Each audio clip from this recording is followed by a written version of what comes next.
이 찬양의 가사를 보면 응답하신 기도 감사, 거절하신 것 감사. 글쎄요, 거절당하였는데 감사한 게 있어요? 그런데 예배가 회복되면 거절한 것도 감사하다고 합니다. 오늘 하나님의 말씀은 증거하도록 하겠습니다. 자, 우리 요한복음 7장 1절 15절의 말씀까지만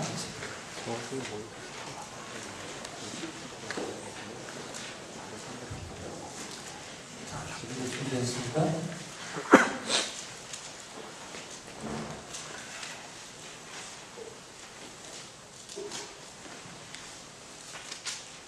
준비하고 읽겠습니다.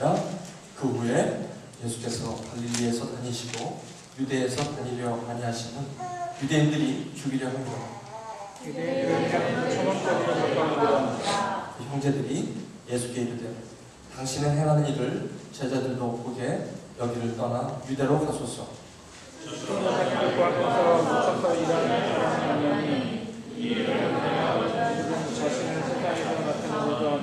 이는 그 형제들까지도 예수를 믿지 아니함이로라.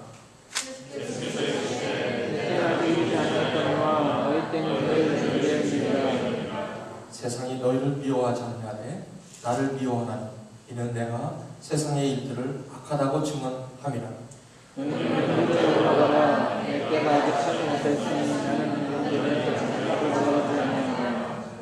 이 말씀을 하시고 갈릴리에 머물러 계시니라.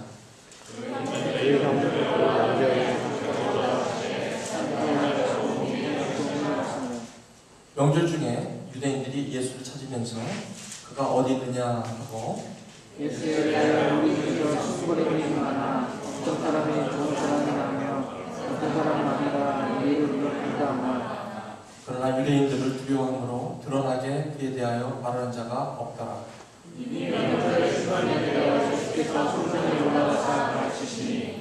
우리 15절 함께 읽을까요? 시작. 유대인들이 놀랍게 여기는데 세 사람을 배우지 아니할 것을 어떻게 그를 알느냐니. 살아계신 하나님의 말씀입니다. 오늘 제목을 내가 예수를 믿는 이유. 우리 한번 다시 한번 저랑 따라하실까요? 시작. 내가 예수를 믿는 이유. 내가 예수를 믿는 이유라는 제목으로 요한복음 7장 1절로 15절까지만 보시겠습니다. 내가 예수를 믿는 이유. 어떤 분들은 예수를 믿는 이유가 여러 가지가 있을 수 있겠습니다. 상관없습니다. 어떻게 처음에 예수님을 접하는지, 어떤 동기가 예수님을 찾게 되었는지 그것은 그렇게 문제가 되지는 않습니다. 문제가 결국 된다면 예수님을 믿고 만났고 그리고 예수님이 우리의 구주가 되었음에도 내가 예수를 믿는 이유가 확실치 않다면 그것은 참으로 당혹스러운 일입니다.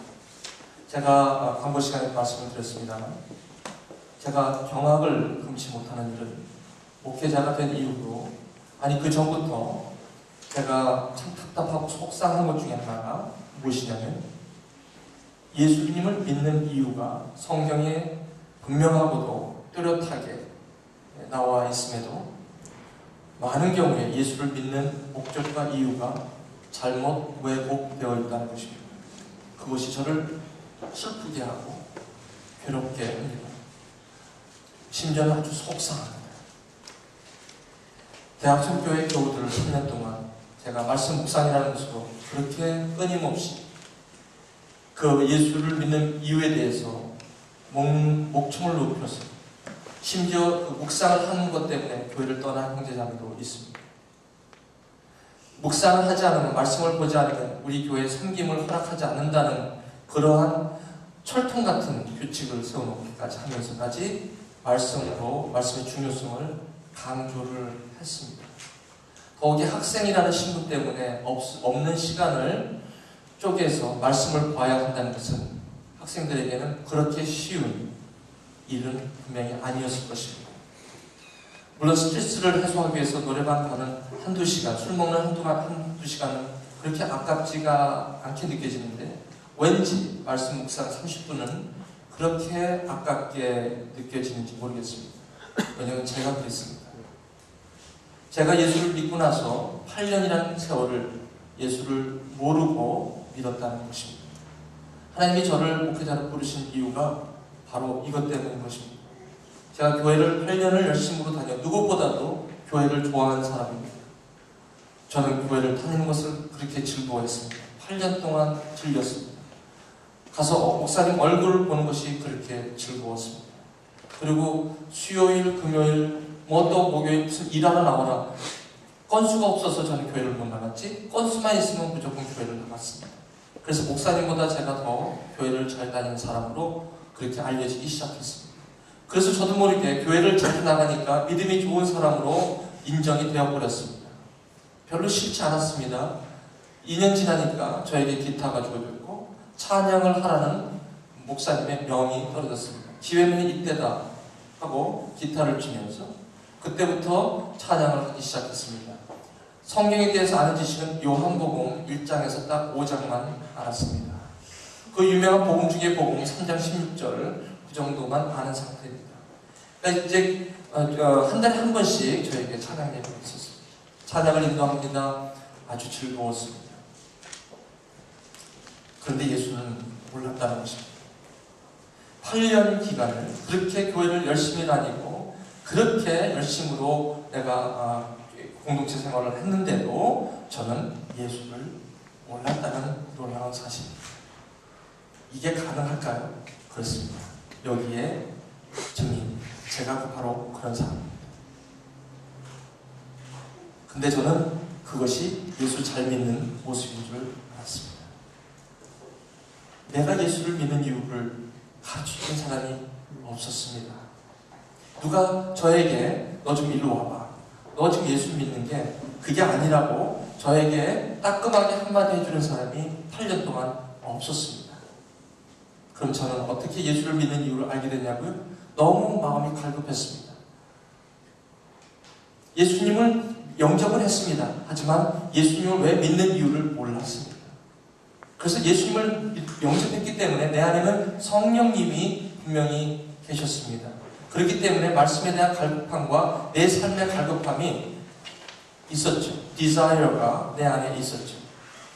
그것이 바로 제 손으로 성경을 쥐게 되는, 8년 만에 제 손으로 성경을 쥐게 되는 그러한 계기가 되었던 것입니다. 성경을 보고 말씀을 볼 때에 내가 예수를 8년 동안 믿는 게 아니었다는 고백을 하게 되었고, 그 말씀을 통해서 진정히 인격적으로 제가 예수를 믿는 이유를 알게 되었습니다. 더 나아가서 내가 예수를 믿는 이유가 나의 삶과 어떻게 연결되는 것까지도 알게 되었습니다. 그것은 저에게는 혁명이었습니다. 마치 밭에서 고아를 찾아서 다시 밭에 묻어놓고 집에 가서 모든 것을 팔아 이것을 사는 기분이었습니다. 저는 예수님을 만나는 순간 엄청난 충격과 나의 삶의 전체 시작과 끝을 보게 되었습니다. 아주 분명하고도 아주 확실한 그러한 사건이었습니다. 저는 그날을 잊지를 못합니다. 내가 예수를 믿는 이유를 8년 동안 몰랐던 것입니다. 어저께 제가 토요일 날이면 저는 묵상을 합니다. 말씀을 선포하기 전까지는 계속 묵상을 하는데 어저께 약 9시쯤 되니까 전화가 옵니다. 전화를 받았습니다. 그 전화로 시작해서 약 3시간 반을 상담을 합니다. 저는 전화로 11시간도 상담을 합니다. 어떤 형제나 자매가 위급한 가운데, 답답한 가운데 오면 모든 것을 좀 올스톱하고 제 골방으로 들어가서 전화를 받고 상담을 하기 시작합니다. 어저께는 3시간 반에 걸친 상담이었습니다. 그 형제나 혹시 그 자매는 굉장히 어려워요. 힘들어요. 여러분이 들을 때는 그런 것 같고 그래. 그렇지만 그렇지가 않습니다. 순간순간이 미칠 정도로 힘듭니다. 마치 내가 왜 여기 와 있는지 이유를 모르는 거죠. 그렇게 괴로워하고 힘들어합니다. 결국 3시간 반 동안 첫 1시간 반을 듣고 30분은 얘기한 다음에 질문에 응답한 다음에 1시간을 제가 이제 말씀을 같이 나눕니다. 결국 뭐냐면 결국 우리 삶의 여러 가지 문제 가운데 얽혀있는 모든 것은 결국 나의 주인 예수 그리스도를 어떻게 우리가 인식하고 있는가가 가장 열쇠였다는 것을 고백하면서 전화를 끊게 되었습니다. 토요일날 그 시간은 저에게는 굉장히 중요한 시간입니다. 그렇죠?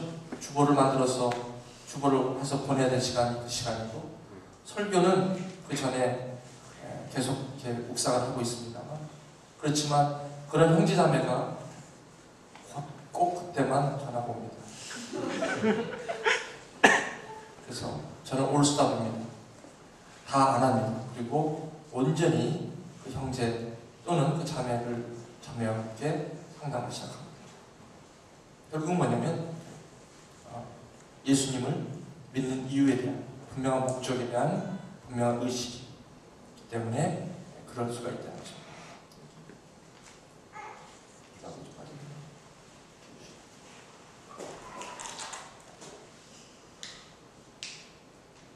오늘 저는 본문의 말씀으로 들어갑니다. 이 말씀 잠깐 보시죠. 그 후에 요한복음 7장, 지금 요한복음을 강의하고 있습니다. 그 후에 2장, 3장, 4장, 5장, 6장 후에, 그렇죠? 7장이니까 그 후에. 여러분 2장부터 6장까지는 말씀을 드렸습니다. 그 후에 예수님께서 갈릴리에 계셨습니다. 이제 유대는 이 예루살렘과 성전이 있는 곳이죠. 그곳에 유대인의 명절인 초막절이 가까울 때나 유대는 굉장히 붐비고 있었습니다. 유대인의 명절이 세 가지가 있습니다. 유월절, 이스라엘 백성들이 출애굽을 할 때 마지막 재앙 유월절을 기억하면서 하나님의 그 은혜 가운데 출애굽한 것을 기억하게 하는 유월절. 그 다음에 시내산, 2년에 걸친 시내산의 출애굽을 여정을 거치고 시내산에서 율법을 받게 되는 것을 기념하여 오순절을 지키게 됩니다. 그것은 신약시대의 사도행전의 2장의 청년 강림절로 유명한 절기이기도 하죠. 마지막 세 번째는 초막절입니다. 초막절은 이스라엘 백성들이 40년간 광야에서 하나님의 주시는 공급하시는 만나와 메추라기를 먹으며 반석에서 나는 물을 마셔가며 그 하나님과 교제했던 그 쓰라린 기억들을 기념하라고 초막절을 지냅니다. 이 초막절은 텐트에 들어가서 직접 그 상황을 기억하면서 이 절기를 지킵니다. 그런데 3절이 나옵니다. 그 형제들이 예수께 이르되 당신이 행한 일을 제자들도 보게 여기를 떠나 유대로 가소서. 예수님께서는 스텝브라더스가 있었습니다. 예수님의 아버님은 하나님 아버지시고 엄마는 몸에 육신의 어머니는 메리죠. 아마 그 예수님의 스텝브라더스가 있었는데 성경은 분명히 이름까지 나와 있죠. 그 형들이 예수님께 이렇게 얘기를 합니다. 당신은 행하는 일을 보니까 상당히 보기 힘든 일들을 행하는데 여기를 떠나, 여기는 갈릴리를 얘기합니다. 시골이죠. 지금으로 말하면 변두리입니다. 별로 거기서 별로 이렇게 눈에 띄지 않는 곳입니다. 이제 뭐라고 얘기하면 유대로 가라는 것입니다. 말하면 서울로 가라는 것입니다. 크게 되려면 시골에서 있으면 안 되고 서울로 가야만 큰 일을 할 수 있습니다. 그러므로 이 정도의 퍼포먼스면 충분히 유대에서 사람들을 인기로 몰아갈 수가 있습니다. 유대로 가소서라고 얘기를 합니다. 그러면서 4절에 뭐라고 얘기하면 스스로 나타나기를 구하면서 어떻게 이 시골 총구석에 파묻혀서 도대체 세상에 나타나기를 구하는 그런 사람이 도대체 어디 있느냐? 그러니까 자신을 세상에 나타내소서. 형제들 그렇게 얘기합니다. 5절이 참 재밌습니다. 이 사도 요한은 5절을 이렇게 표현합니다. 이는 그 형제들까지도 예수를 믿지 아니함이로라. 그렇습니다. 여기 4절, 3절, 4절 보니까 그 형제들이 예수님께 얘기하는 그런 방식